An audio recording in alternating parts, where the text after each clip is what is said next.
Di Sumatera, banjir bandang bukan sekadar peristiwa alam. Ia adalah cermin yang memantulkan hubungan antara manusia, hutan, sungai, dan tanah.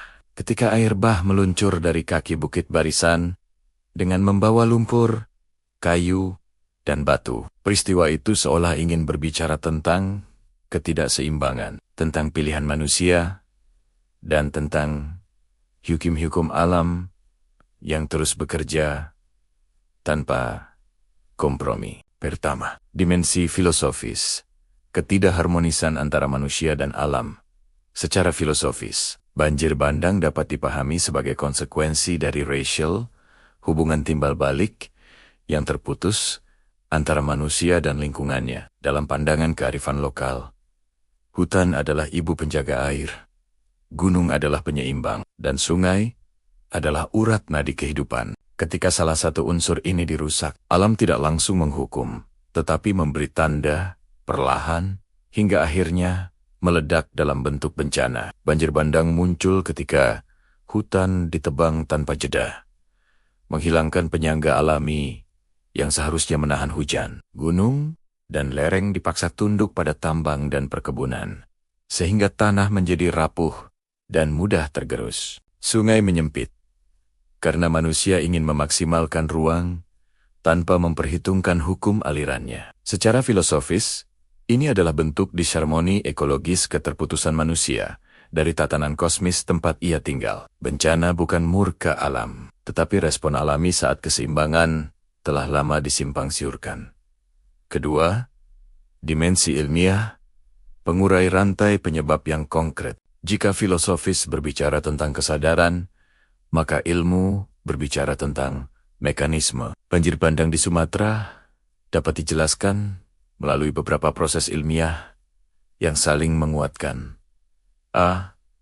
Curah, hujan ekstrim, dan mekanisme atmosfer. Sumatera berada di jalur konvergensi monsun dan sering dipengaruhi anomali suhu permukaan laut, La Nina, Madden-Julian Oscillation, MJ. Ketika atmosfer jenuh dengan uap air, hujan deras turun dalam waktu singkat. Dalam situasi hutan sehat, air akan meresap perlahan. Namun, ketika hutan rusak, air langsung meluncur ke lembah, memicu banjir bandang. B. Degradasi hutan dan erosi tanah hutan di lereng bukit barisan berfungsi sebagai penahan air, penstabil tanah, pengatur debit sungai. Ketika terjadi deforestasi, tanah kehilangan struktur akar yang menyatukannya. Hujan deras dengan cepat menciptakan runoff berkecepatan tinggi. Tanah longgar yang terbawa kemudian menumpuk di aliran sungai, menjadi bom waktu bagi banjir bandang berikutnya. C.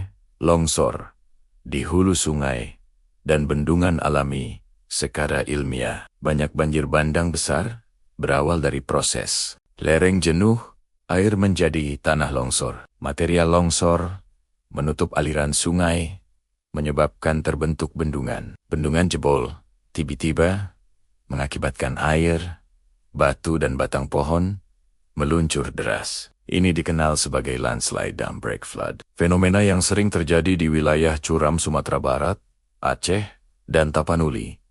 Desedimentasi dan penyempitan sungai. Di hilir, sedimentasi membuat kapasitas sungai berkurang. Di hulu, tebing tergerus dan membawa material lebih banyak. Di tengah, permukiman membuat sungai kehilangan ruang alirnya. Secara hidrologis, ketika kapasitas alur turun 20 sampai 30, risiko banjir bandang meningkat drastis.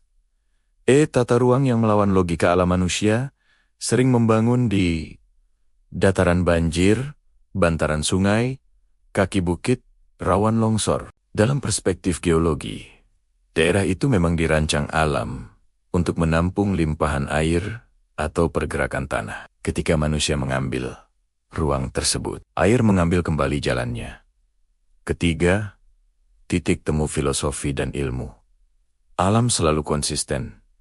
Filsafat mengingatkan bahwa alam bekerja berdasarkan keseimbangan. Ilmu menjelaskan bahwa keseimbangan itu diwujudkan melalui siklus hidrologi, stabilitas tanah, kapasitas hutan, Dinamika sungai. Ketika manusia mengubah satu komponen, komponen lain akan mengoreksi. Banjir bandang adalah bentuk koreksi yang paling terlihat dan paling menyakitkan. Pada akhirnya bencana ini bukan hanya peristiwa fisik, tetapi juga pesan moral. Bahwa teknologi setinggi apapun tidak akan menggantikan peran pohon, tanah, dan air yang tertata oleh alam selama ribuan tahun.